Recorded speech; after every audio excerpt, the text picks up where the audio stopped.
Продължаваме с настройките, тъй като клипчето стана доста дълго. Значи бяхме до Field Disturbance, значи до нарушаването на полето. Това са лъжливи сигнали, издавани, както казахме, от дистроници, парктроници и сенсори за мъртъв ъгъл. И ние предлагаме да бъде включено on, така че това ще намали фалшивите сработвания на радарния детектор. Преди малко пропуснахме една функция, която фактически е свързана с включването и реакцията на радарния детектор.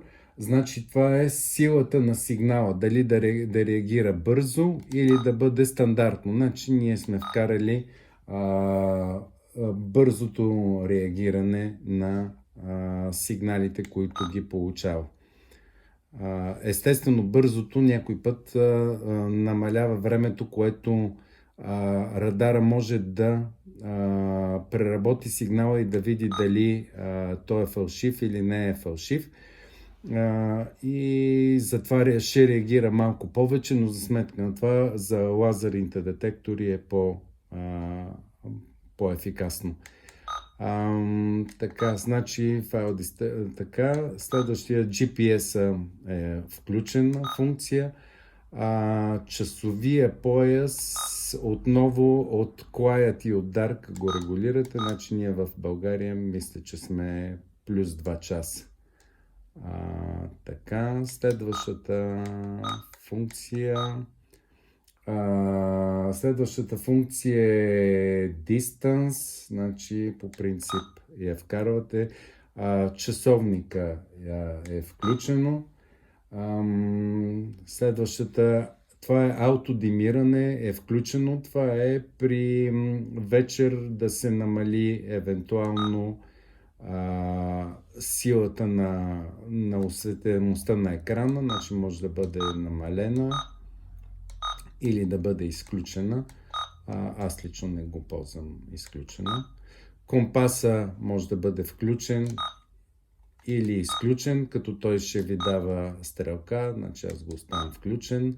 Voice да бъде ли включен, аз предпочитам с включен. Това е гласовите предупреждения да работят.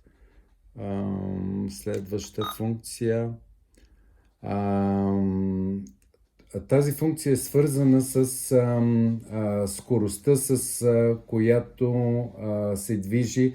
Значи това е при надвишаване на скоростта. Радара пуска предупредителни съобщения, нали? Така че тук няма естествено да го включваме.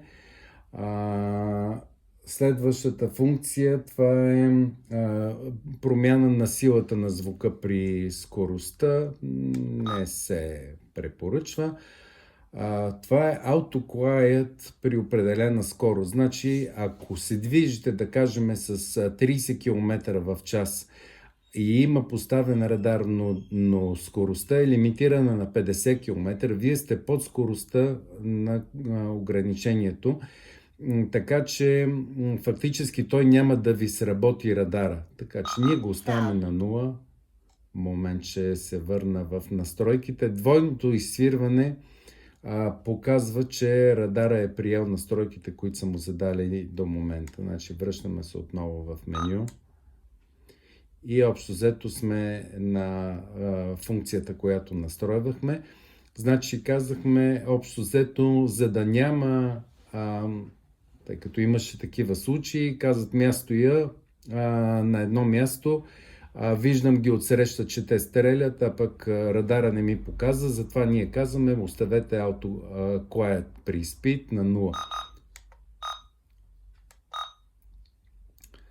Това е възможност, примерно 65 км, 55 и така нататък. Значи казахме, че трябва да бъде на 0.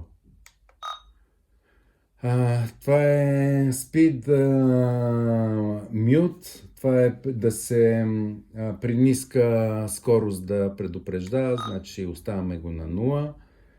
Ам,